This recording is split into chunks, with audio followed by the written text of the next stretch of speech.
Foundations of Mindfulness. Please pay attention. We have been following the instructions that the Buddha gave in the sutta called Satipatthana, or the sutta about the four foundations of mindfulness, which covers all human activities. Human lives or human ways of conduct can be divided into four: the realm of body, the realm of feeling, the realm of thought, and the realm of mind objects. There are a lot of details concerning these four aspects of a human being. Our bodies have experienced a lot of things, we have felt a lot of feelings, encountered various kinds of thoughts, and faced a lot of mind objects or mental impressions. No matter what happens to the body or to the physical form, with mindfulness we can understand the fundamental truth, or the fundamental nature that underlies the activities of the body. Mindfulness gives us insight into the nature of the body. The underlying nature, the fundamental law, that governs the physical realm is what we call the three common characteristics: impermanence, unsatisfactoriness, and no self. Feelings are also subject to the three common characteristics. Every kind of feeling, whether it results from contact with the eyes, with the ears, with the nose, with the tongue, with body, or with mind, is subject to these three common characteristics. Ultimately, feelings have no self. We cannot take them to be a self or a person. If we do not understand the reality of feelings, we will be their slave. We will try to struggle for the pleasant feelings, we will try our best to protect whatever can give us pleasant feelings. A lot of people are busy possessing objects that provide them with pleasant feelings, but they will ultimately find that they cannot keep them all the time. They are subject to change, to vanish. The Buddha always stresses that a feeling is not self, it is not the person, it is not the individual, so do not take it to be a person or self. Worldly beings who do not practice cannot understand what the Buddha said, but we will be able to understand if we practice hard enough. During the past few days we have been here, we may not have attained this insight yet, but it is within our capacity to see, to understand, and to have insight into the nature of feelings. We should understand mind or mental formations too. Thoughts, or mental impressions, are very important because if we are not aware of our thoughts they will give rise to anger, hatred, and delusion. They will give rise to pleasure, pain, sorrow, happiness, and a lot of conventions. Law, rules, regulations, and all sorts of things will come into play and your thoughts will proliferate without end. Thus we should learn to understand the thinking process. Can we see thoughts? Can we know the thoughts that arise in our minds? Do we follow the thoughts or do we just know them, just be aware of them? Do we suffer because of thoughts or do they make us happy? Can we see how thoughts are not self? Are we able to see them as void or empty of self? If we understand and see the thoughts that arise in our minds, thoughts are no big deal. We will become their master. But if we do not know the thoughts in our minds, they will control our lives, they will be our masters. To practice mindfulness meditation, we start by cultivating awareness of our bodies. We start at this point and then we become aware of feelings. Once we are confident enough to be aware of body and feelings, we will then go to the next step of being aware of our thoughts. We cannot jump directly to awareness of our thoughts, because we need to be skillful enough or it will cause us trouble. Our mindfulness should be cultivated and it has to start from an awareness of the body and our feelings. Once our mindfulness is developed enough, we will proceed further to train ourselves to be aware of our minds. We have to know the former step thoroughly first. If we ignore the awareness of the body, and jump to the step of mental awareness, we will become easily lost in our thoughts. To handle our thoughts and mental impressions, we need to know their weak points. It is as thought we are going to handle a snake.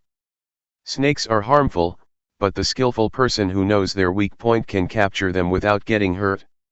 It is like handling an elephant. Elephants are very big and strong, much stronger than human beings, but if we know their weak point we can capture and harness them.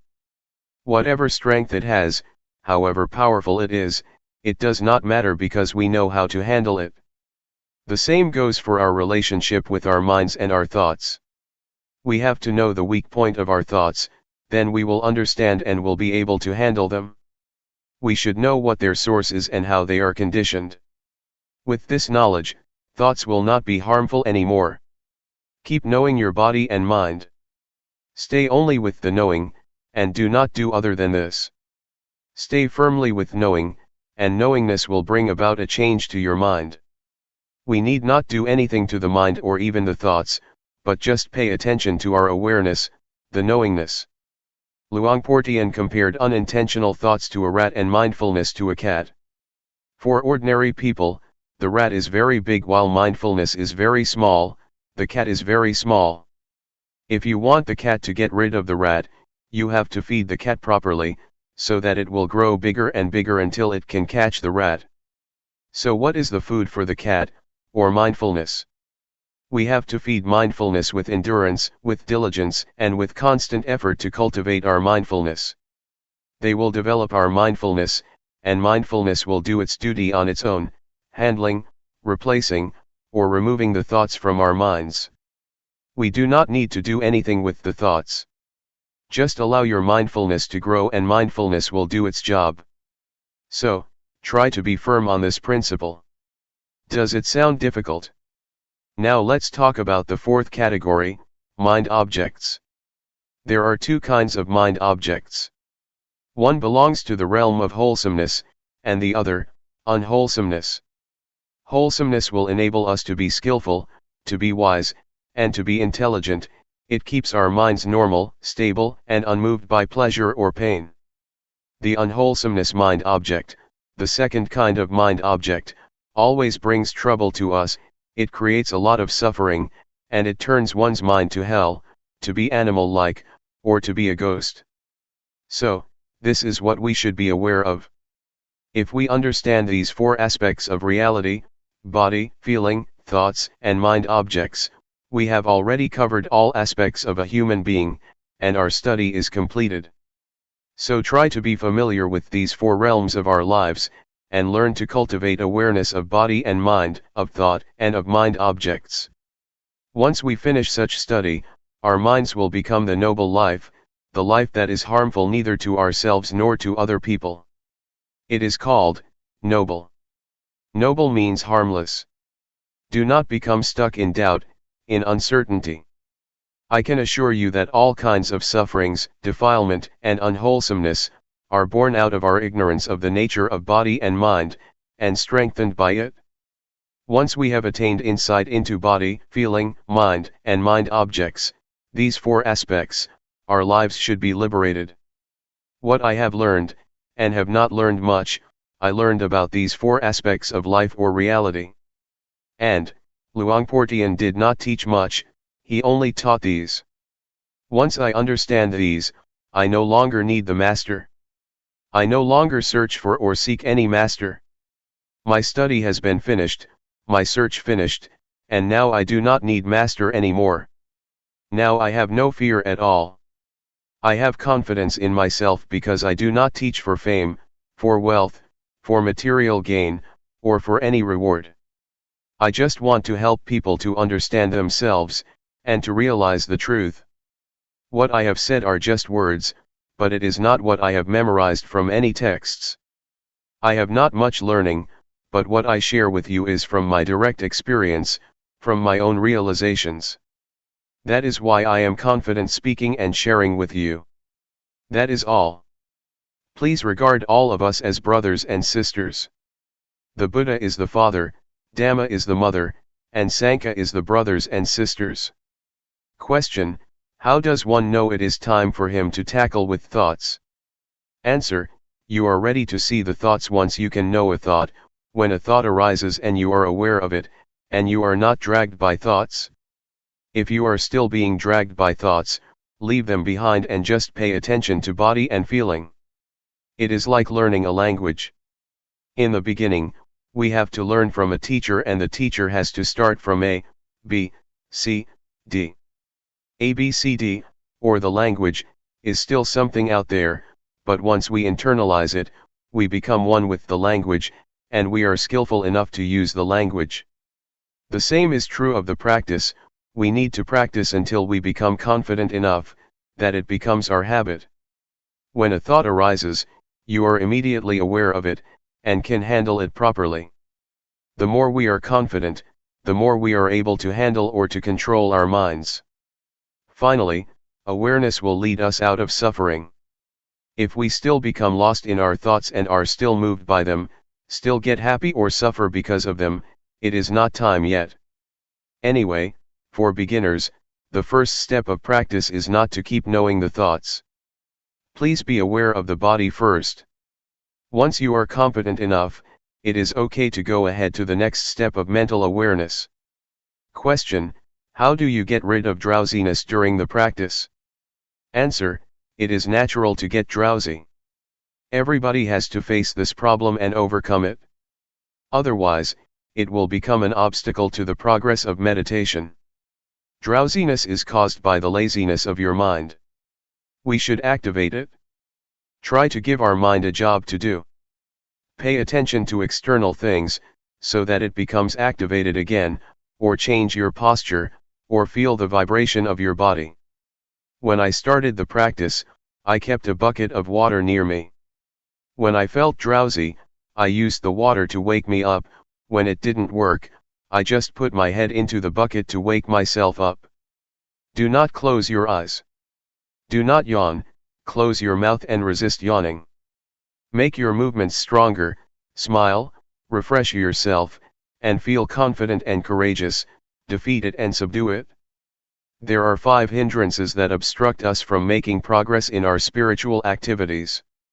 The first one is drowsiness, the second is restlessness or agitation, the third is doubt, the fourth is sensual desire, and the last is ill will or hatred. Drowsiness is like indolence, restlessness is like mischief, naughty, or stubborn, doubt has a nature of no self-determination or no resolution. These are the 3 dominant qualities of the mind during our progress. What the Buddha said is already in ourselves. He taught our reality. Question: on the conventional level, we have a saying, follow your heart, not your mind.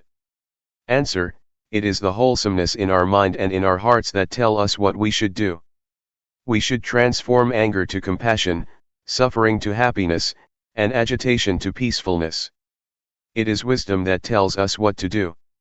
If we know this is good or this is bad, if we know this is harmful or this is not, we do what is good and unharmful. I do not know whether you call it heart or mind. Just follow it. Question: just follow it and act on it? So it will not create any cause and effect? Answer: oh, sure, if it is a good cause, if one is mindful, if it is not harmful to oneself and others, it is a good karma. If it is harmful to oneself and to others, that is a bad karma, a bad deed. Question: should we just follow the middle path, if we are not sure whether it is a good cause or not? Just sort of ignore it and not act upon it? Answer: don't worry whether it is from mind or from heart. If you know it is harmful, avoid it. If it is good, act on it. We do not know, and we do not have such an expression in Thai, at least not one that is popular among the Buddhist monks. We often follow the heart and create a lot of problems. It is a different cultural orientation. Question: how does mindfulness work? Answer: you will realize it after you see it very often. You will realize, oh, it is like this. It is a matter of how frequently you see it. Avoid thinking, analyzing, or reasoning. Watch your body until your mindfulness is developed enough, and your mindfulness will be like a fire alarm, a smoke detector. The smoke detector never watches or keeps looking for smoke, but once it detects even a small amount of smoke, the alarm goes off. Mindfulness is like that. You will be aware of even a small portion of thought that arises automatically, without intention. So allow mindfulness to work on its own, do not order it or command it. Mindfulness works like that. Question: can you comment on psychic power, miracle, or New Age? Answer: if it happens and you become attached to it, there is the problem, but if you just see it and let it go, or if you are just aware of it, that is good. But normally people are attached to it. They want something special, but psychic power is not the real miracle. The real miracle, according to the Buddha, is the ability to be aware. When you sit and know that you are sitting, that is the supreme miracle according to the Buddha. Psychic power is the result of concentration, not awareness. If you have strong concentration, then your mind becomes powerful. Monks or people who practice mindfulness meditation seldom attain this power, but it is a shortcut to enlightenment, because you are unlikely to be distracted by psychic power, so you go ahead. Otherwise, you see flowers, you see shopping centers, you make visits, and then progress is delayed, but the delay is enjoyable. As for New Age, do not pay attention to things out there. They are just technology. If you enjoy technology, such as computers, it may seem like progress to you and you may enjoy spending whole day with the computer.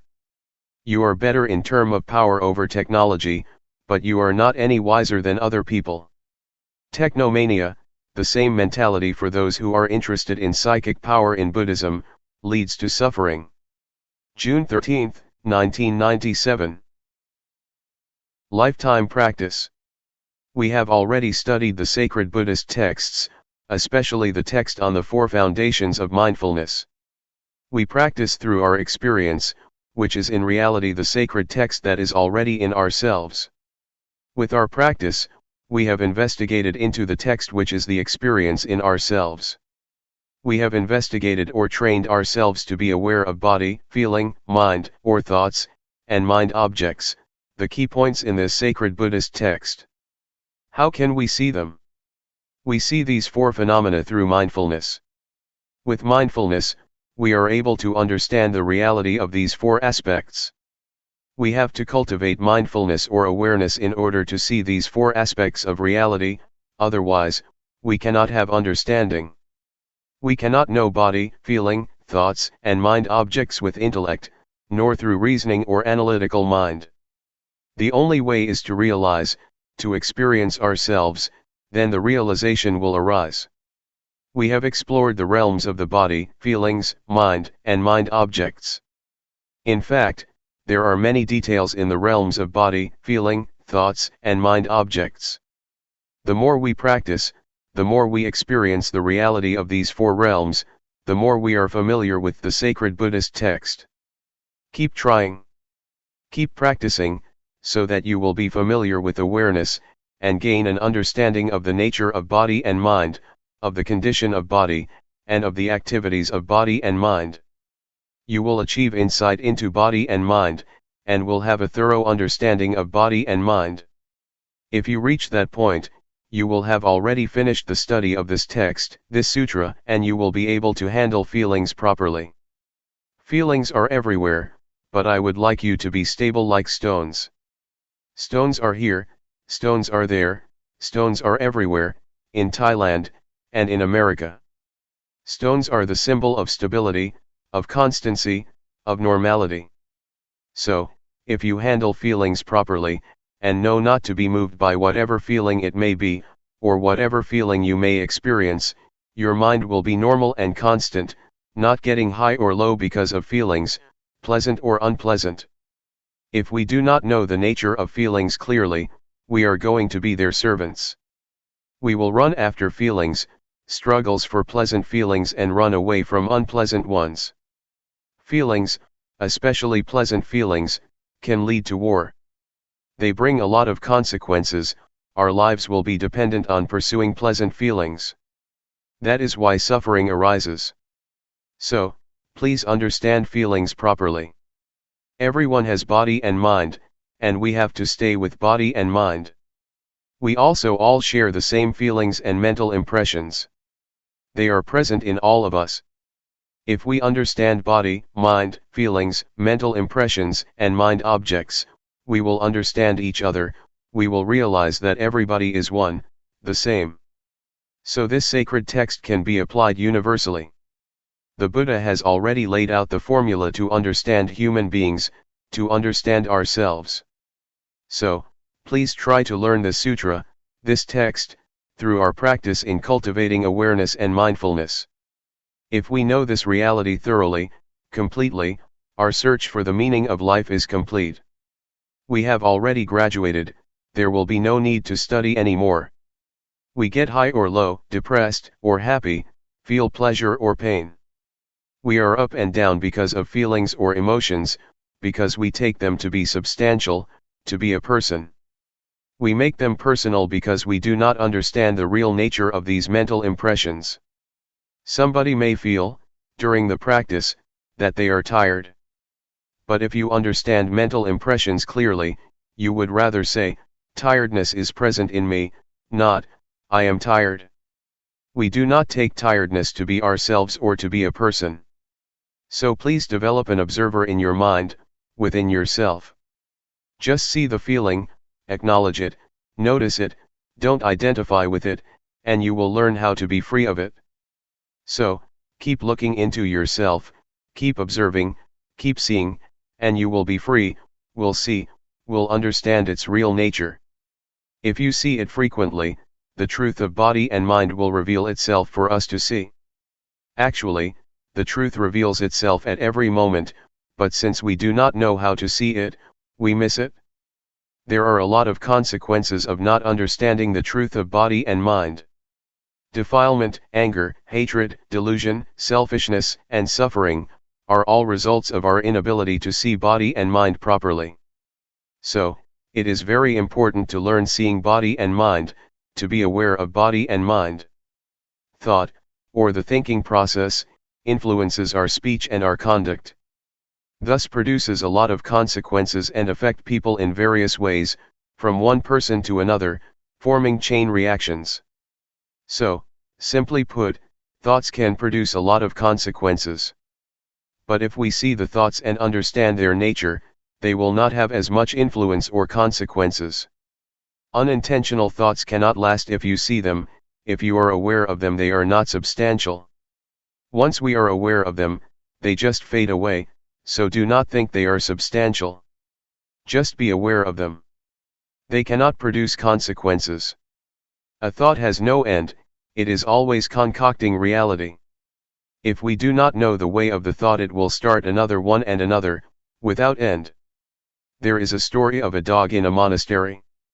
Sitting under the staircase, the dog saw a monk returning from the alms round with food. It thought the monk very lucky because he could get food easily. After finishing his breakfast, the monk gave the leftovers to the dog. The dog had the idea that being a dog is even better, it can have food easily without having to go through the village. But after a while, a monastery boy beat the dog and the dog changed its mind, I would like to be the boy because he can beat the dog, he is superior to the dog. After the boy went to sleep, a fly buzzed over him, and the boy made a fuss trying to get rid of the fly without success. So, the dog thought being a fly would be better because he could disturb the boy, and the boy would not be able to get rid of it. A while later, though, the fly flew to the dog's mouth, so the dog just stretched his tongue out and caught the fly. He finally realized that to be a dog is better because he could overcome the fly. This is the concocting mind, the power of compounded thinking without end. We change our minds all the time. In a thought itself, there is truth, the truth of the thought, the cause of suffering as well as the cause of happiness, the truth of the way, the suffering and the way out of suffering, the truth of attachment and the truth of detachment. Thought is not a self, it is subject to condition. You have to understand that thoughts are created by conditional factors. They cannot exist alone. So we have to understand the conditions that produce the thoughts. All kinds of truths about suffering and the cessation of suffering can be learned, can be known within the truth itself. Truth is not a self. It is a condition. You have to understand. The Buddha said to Sariputta, that things and existence are produced by causes. They are governed by the law of causality. If you want to extinguish this, you have to get rid of that, because that is the cause of this. This is the law of causality, the law of dependent origination. So, if thoughts are subject to this law, they have causes and sources. If we want to get rid of an undesirable thought, we need not suppress it or eliminate it, but we should trace it back to where it came from, and then deal with it. Buddha achieved victory because he knew how to deal with the cause of suffering. So, to understand the underlying cause of thoughts, we need to develop awareness. Our awareness should be totally developed, full awareness. The way that the Buddha mentioned in many sermons, including the first sermon, was formalized and laid out in the text of the Four Foundations of Mindfulness. The way that he mentioned is important. If you follow that way, you will learn how to realize the truth properly. The nature of all existence is subject to impermanence, unsatisfactoriness, and no self. If you do not understand this, you will get high in pleasant feelings, and get low in unpleasant feelings. Life cannot always be pleasant, you will sometimes suffer. Our minds are moved up and down. But if we know all objects, all feelings, and do not take them to be substantial, do not identify ourselves with them, they can neither harm us nor disturb our minds. This is what I would like to stress. The retreat is not over as long as we have breath or are alive. We need to practice as long as body and mind exist with us. As long as we still have feelings and emotions, we need to continue our practice. To give you an idea that we are not alone, anything happens to us, noise, voice, people, sight and sound, taste and smell, from surroundings, have involved our lives. We have to learn to deal with all sorts of things properly, so that we will not suffer. June 14, 1997. Buddhist meditation in a nutshell. I would like to talk about the problems of meditation. They are problems that we all share: drowsiness, pain, tiredness, and exhaustion. These problems are quite normal for the practitioner. We have all experienced the same kind of problems. The only duty we have is to be mindful in every moment and in every situation. Whether you are drowsy, tired, or feel pain, try to be mindful in that situation, meaning you are not disturbed by these problems. Do not regard them as obstacles, but take them as experiences that enrich your practice. Because skillful practitioners have to learn how to deal with various kinds of experiences. Do not try to find answers in the intellect or in your brain, or try to investigate into the thoughts, or make reasons for what you have experienced. Just feel. Just stay aware. The practice of awareness will bring you insight or wisdom. It is the wisdom that is not the result of intellect or rationalization, but of repeated practice. This kind of wisdom enables you to understand the nature of reality. And the practitioner who concentrates on this kind of practice, will obtain wisdom in return. This is what we call wisdom resulting from practice, not from intellect or from memorization. There are 4 kinds of objects that you should be aware of. The first is the body. The second is the feeling or sensation: coldness, heat, happiness, suffering. These are all in the realm of sensation. The third is thoughts, and the fourth kind of object is what we call mind objects. Mind objects mean the states of the mind or mental qualities. They include 5 hindrances: sensual desire, ill will, sloth, anxiety and doubt, and 7 factors of enlightenment: mindfulness, truth investigation, effort, zest, calmness, concentration and equanimity. Be it a wholesome or unwholesome object, just be aware of it. So train yourself to be aware of these 4 objects over and over. If you are not mindful, the body will bring you suffering and a lot of problems, feelings will create a lot of problems for you, as will thoughts and mind objects. So, it is crucial for us to be mindful with respect to body, feelings, mind, and the mind object. And this will give you insight.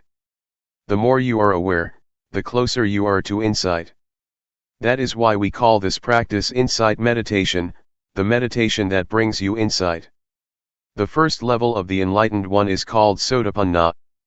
It means one who has entered the stream of enlightenment. The first level of the enlightened one is one who is free from or lets go of the first three fetters. The first one is a false view of person or false view of self. It means the view that this body belongs to me. This body is me, this body is myself.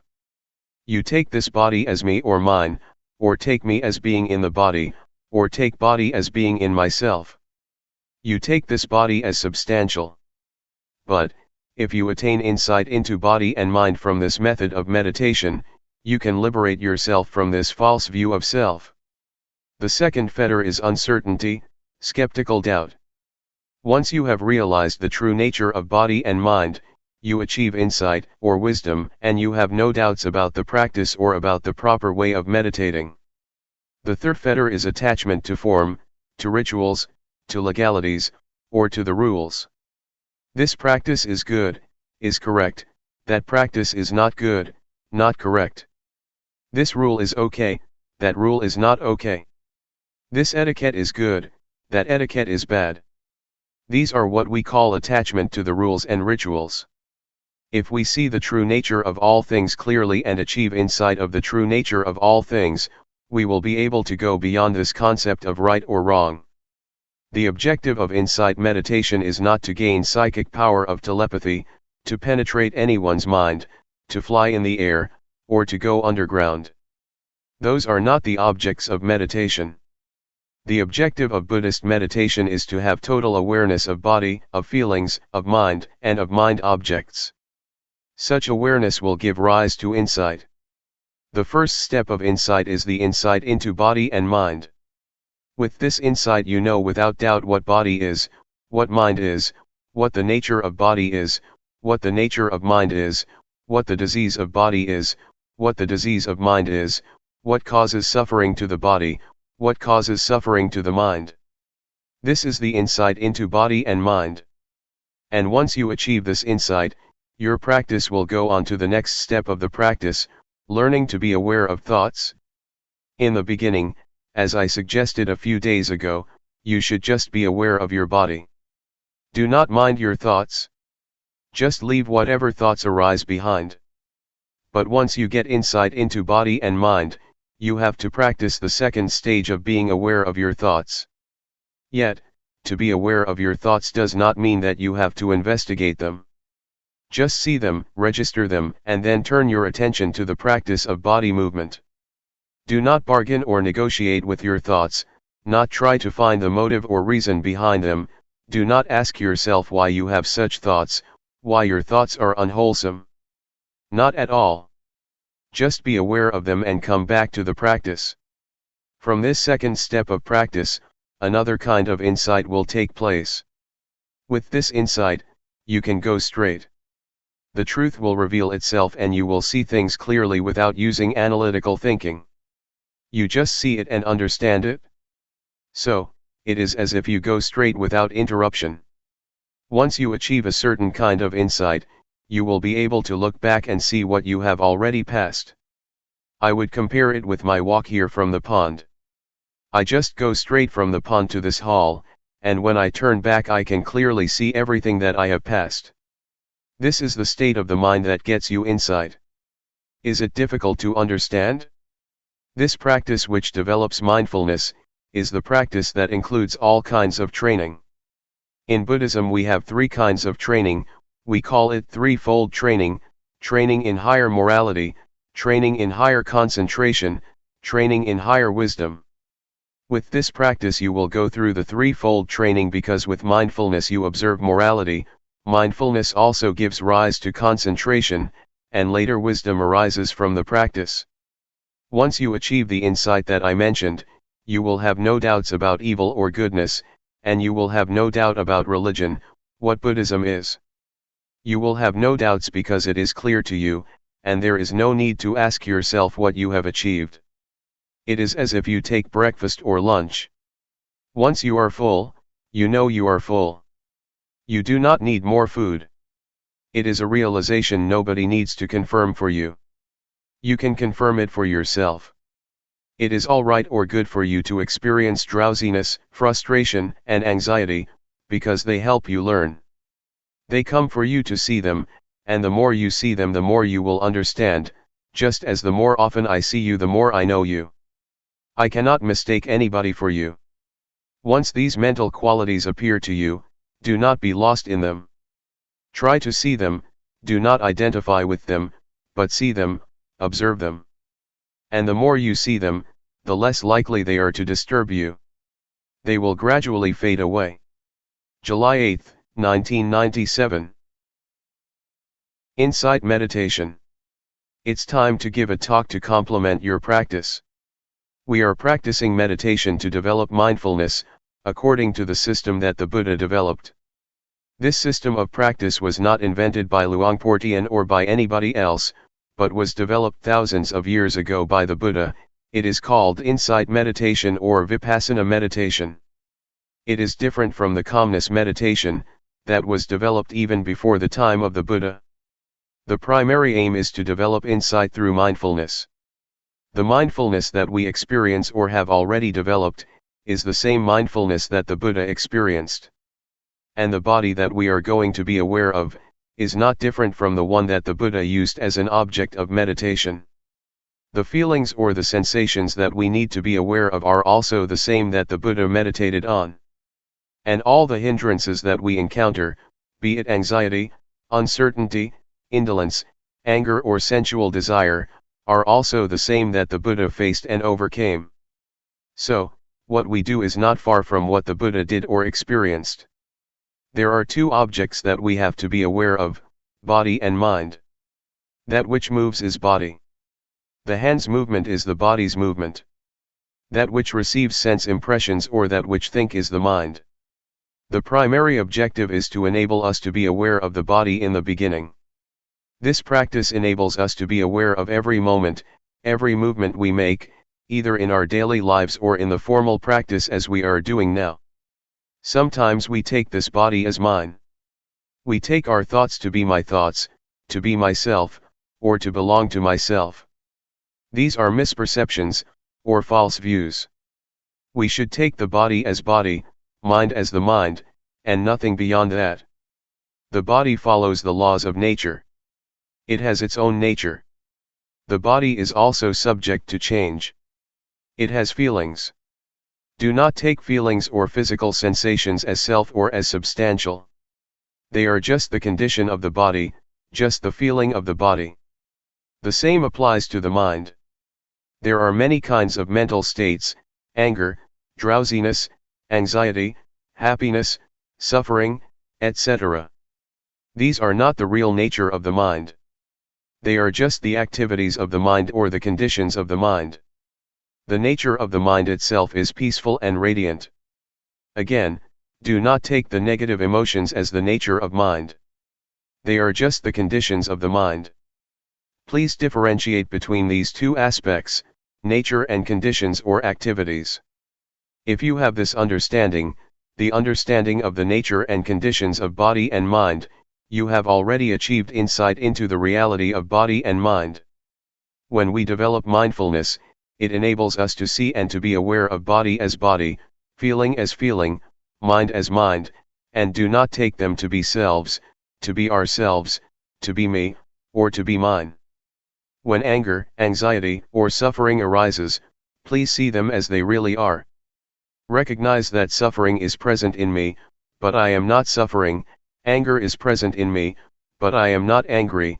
Drowsiness arises in me, but I am not drowsy. Try to see or to be aware like this. Do not take any emotion as yourself or belonging to you. Just take it or see it as it is. That is the proper attitude to have. When you practice mindfulness to a certain point, you will have this insight into body and mind, and the truth of body and mind will reveal itself. What is the nature of body? What is the nature of mind? What is the suffering of body? What is the suffering of mind? What is the cause of physical suffering? What is the cause of mental suffering? These are the truths that will reveal themselves when you attain a certain level of insight, and these will reduce your suffering. You have to look. You have to be aware. Then, insight will occur. If you are lost in thoughts or emotions you cannot see, cannot understand the nature of mind.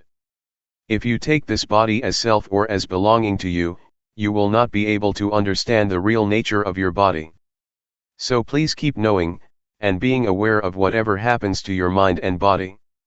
Do not identify yourself with thoughts, feelings, or emotions. Just see them. When you are aware, you will realize that the mind is impermanent, it is subject to suffering and it is not self. The same goes for the body. The body is impermanent, it is subject to suffering and it is not self. These are the insights, the results of awareness. Can you understand? The noise disturbs us but sound is just sound. Do not bother with it. Don't be disturbed by noise. Just accept it. That's the way it is. Do not let it have an effect on you. The state of awareness is very important. It is the path. It is the fundamental of holy life. It is the whole of the training. In Buddhism we have three aspects of training, or threefold training: training in higher morality, sila; training in higher concentration, samadhi; training in higher wisdom, panya. If you practice mindfulness, you have already undergone this threefold training. Awareness enables you to be free from thoughts, free from mental states. It enables you to let go of these elements. And if you achieve the full awareness you will be free from birth, aging, sickness, and death. You will no longer be disturbed by them. Mindfulness is the instrument to get rid of attachment, to let go of attachment, attachment to body or form, attachment to feelings, attachment to perceptions, attachment to mental volition, or attachment to consciousness. These 5 kinds of attachment, or attachment of 5 aggregates, will be dissolved by the power of awareness. The Buddha once said that attachment to the 5 aggregates, form, feeling, perception, mental volition, and consciousness, is suffering. It is the cause of suffering. So if you are able to let go of the attachment to the 5 aggregates, suffering cannot exist. That's why the Buddha calls it the supreme victory, the victory of letting go of these attachments. For this to be possible, you need to have full awareness, total mindfulness, which will enable you to see the way things really are, and to understand the nature and the conditions of things. The nature of things is impermanent, unsatisfactory, and no self. The conditions of things are subject to change. Pleasant, unpleasant, agreeable, disagreeable, content or discontent, these are the conditions of things that keep changing. They are not reality. What I told you is the truth, the Dhamma, it is not a fiction or an invention. And this state of insight is not beyond your reach. It is in your capacity to attain the truth, to realize the truth. Keep practicing. Develop awareness as much as possible. Do not waste your time on thoughts or on the thinking process. Just practice. Do not dwell on your thoughts. That's all for today. July 9, 1997. A handful of Buddhism. We are learning to practice meditation. The purpose of meditation is to develop awareness and mindfulness.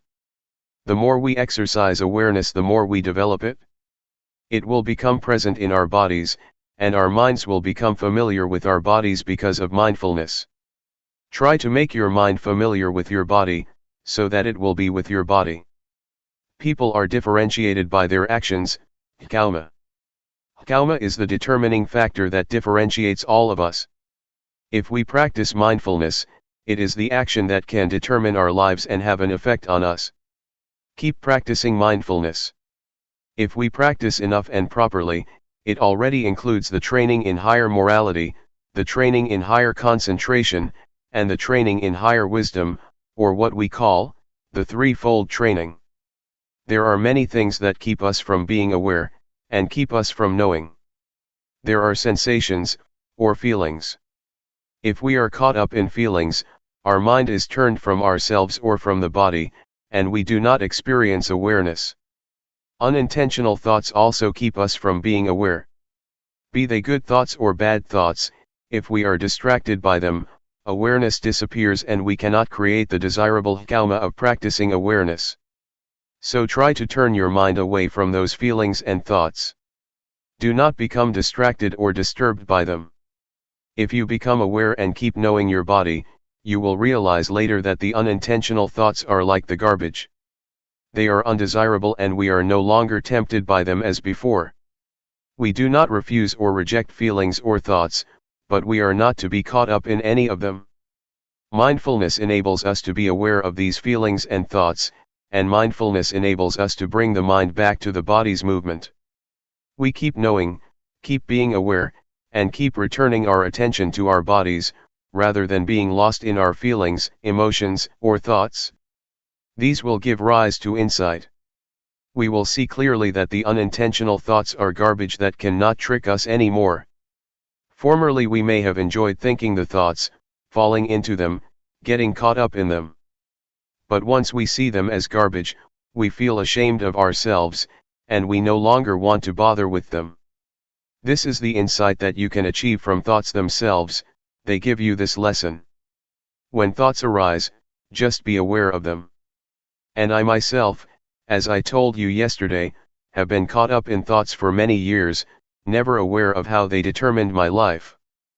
But one day I was suddenly aware, I suddenly understood. I suddenly bumped into a thought, saw it face to face, and finally overcame it. My thoughts could not tempt me or trick me anymore. This was the decisive victory. Before that, I was the slave of my thoughts which concocted greed, hatred, and delusion.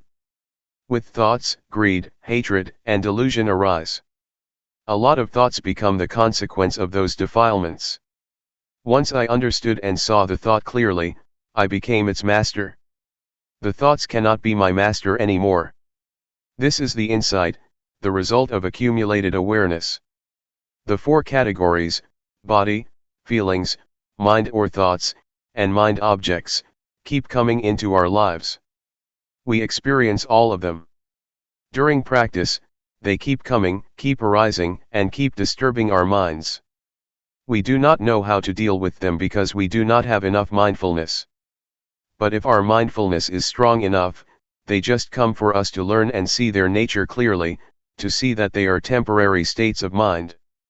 There are two kinds of nature, the nature of body and mind, and the conditional state of body and mind. These are the two aspects of body and mind that we can realize, that we can understand. Later we can see where thoughts come from. Where are they? What is their source or origin? What is their stronghold? We can know it all. We will also be able to know the three characteristics, impermanence, unsatisfactoriness, and no self. We will know what they are, and we see everything in terms of them. This insight is possible because of the mindfulness that we keep developing. Everything that we experience can be put into two realms, body and mind. It is all related to these two realms, body and mind, and no more than that. When we are aware of the body and mind, we can see the two aspects that I mentioned earlier, the true nature of body and mind, and the conditional or the temporary state of body and mind. For example, feelings, whatever they are, heat or cold, pleasure or pain, happiness or suffering, these are not the true nature of body and mind. They are just the temporary states or conditions that keep changing. This reality or insight will reveal itself. These are the insights that keep coming to the mind. Be attentive to your practice. Do not bother with the practice of other people, looking to see how they practice, or how long they practice, or how well they practice. Don't worry about whether you yourself are practicing rightly or wrongly. Just keep knowing. Just maintain awareness. Just stay mindful. All your problems will be solved on their own. After you have progressed to a certain extent, you will find that many problems just disappear on their own, like drowsiness or scattered thoughts, etc. Mindfulness is the only fundamental of the practice. Just stay firm with mindfulness or awareness. There is no more than that. With mindfulness, the factors in codependent origination can come to their end. When you have contact with the world and have feelings, they will not produce defilement or any consequences. They just stop there if you have mindfulness. But if you do not have mindfulness, they will produce other factors. So just let the progress of codependent origination stop at the stage of feeling, and there will be nothing more.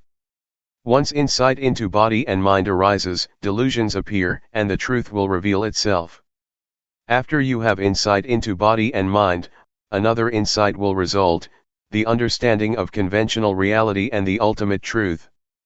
With that, greed, hatred and delusion are reduced. You achieve insight into the three common characteristics of impermanence, unsatisfactoriness, and no self. Again, this will reduce greed, hatred, and delusion dramatically. These are the results of the practice. They are the insights that will occur on their own. That's why I always say that the practice of mindfulness is the perfect formula of meditation. It is perfect in every step, every stage of the practice. There is no more than that. All virtues, all teachings are included in the practice of mindfulness. Be it training in higher morality, training in higher concentration, training in higher wisdom, compassion, loving kindness, generosity, endurance, etc. These are all virtues that you have already practiced through mindfulness meditation. In fact, the key teachings or the key virtues, according to Buddhism, are just a few, just a handful. July 11, 1997. Letting go. What we are doing now is following our Master, the Supreme Master, the Buddha, who developed this meditation a long time ago. He used his body and mind as the text or scripture for studying the Dhamma through cultivating awareness of the body and mind. Apart from the body, we should also be aware of feelings, thoughts, and mind objects. Mind and body are like a sutra that covers a lot of subjects, a lot of knowledge that we should know. We are able to learn about heaven, hell, happiness, suffering, morality, concentration, and wisdom, from our body and mind through awareness cultivation. The causes of disturbances and problems in this world are in the realm of body and mind. On the other hand, the cause of peacefulness and happiness can also be found in the realm of body and mind. I need not explain more about this, but I would like to talk about the practice. The practice can be done by cultivating awareness of the body. Please try whatever techniques that can be used for awareness cultivation.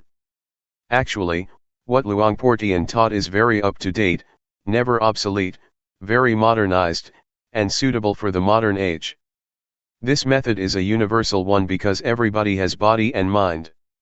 All of us have the same properties, regardless of nationality, language, race, gender, etc.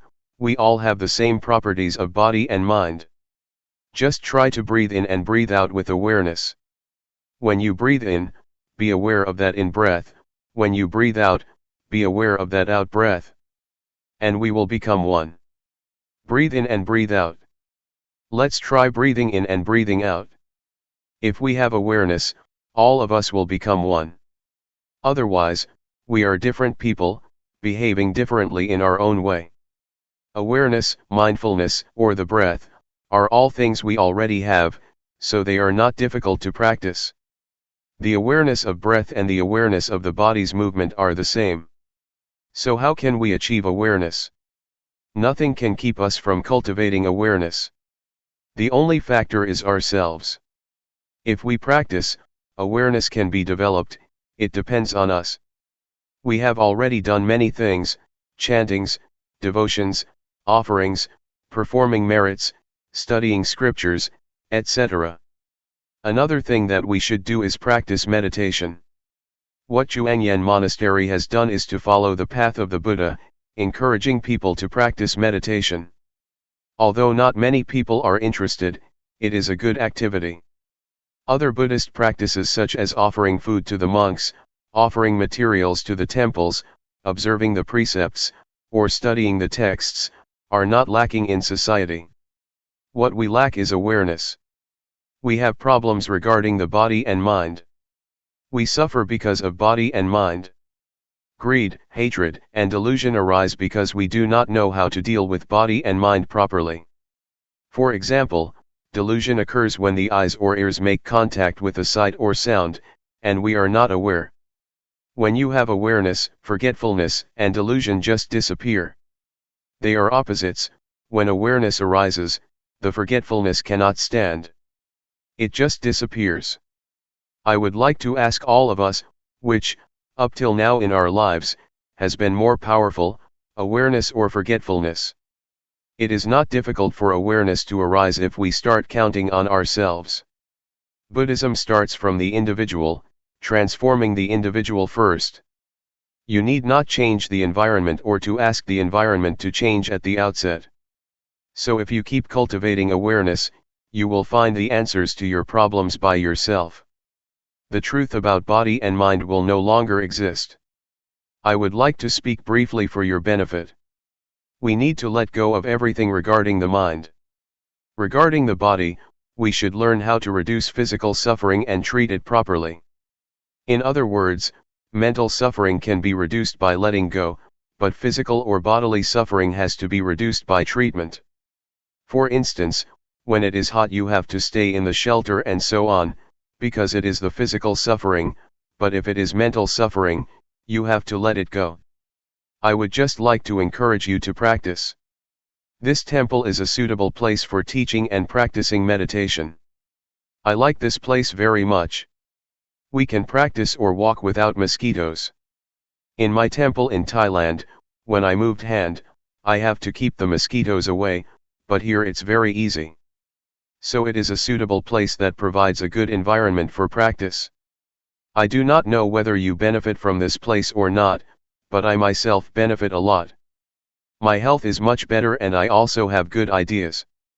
3 years ago, I had interesting ideas, and I put the talks into a small booklet about the Dhamma. Since my talk has to be translated, it can't be continual because I have to pause for the translation. So I only say about 50% of what I would like to. If I were to speak in my dialect I could continue my talk more easily, but that's okay, do not take it seriously. It's better to have a question and answer session. I have to go tomorrow, so this is your last chance.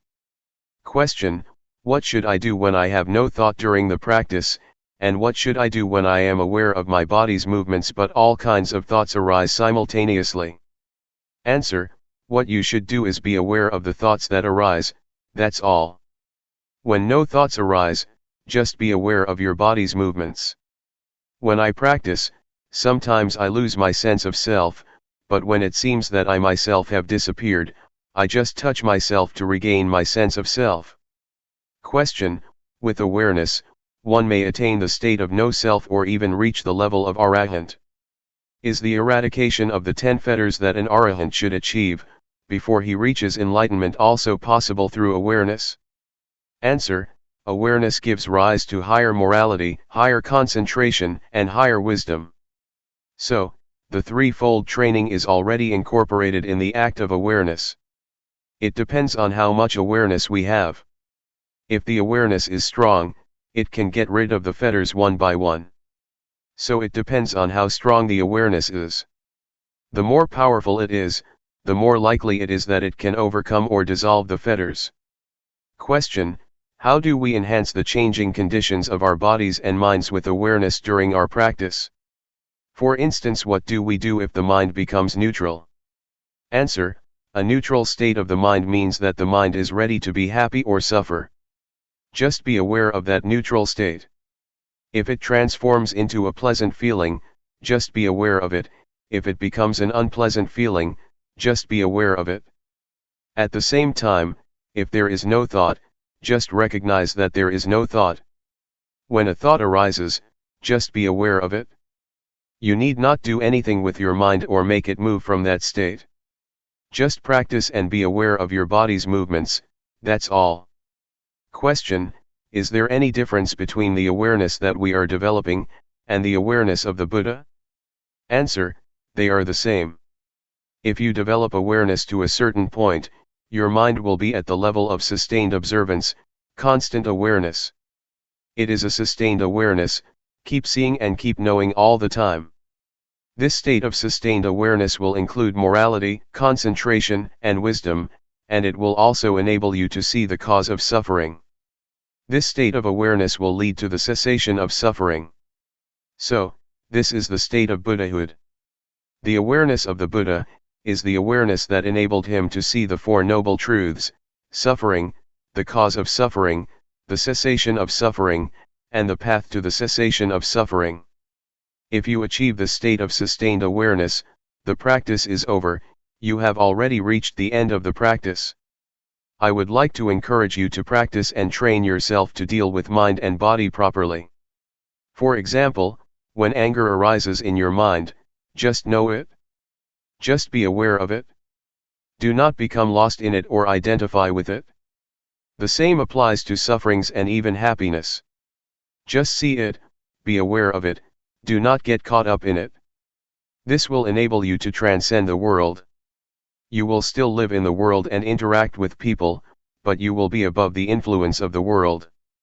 Question: is it alright to use wisdom to penetrate greed that comes on very strong and repeatedly, instead of just being aware of it as Luangpor suggested? Answer: it is alright for you to penetrate it like that. In fact, awareness itself can be transformed into an act of penetration. If you penetrate, you can see how impermanent, unsatisfactory, and selfless greed is. Yes, it is alright. Greed is the desire to have more. If you work and get $7 an hour, you want more, $10 or $15. That is greed. But if you work and get money in return, say $7, and just concentrate on the work you do, that is not greed. Greed is a desire that arises in the mind, not the act of working to earn your living. July 12, 1997.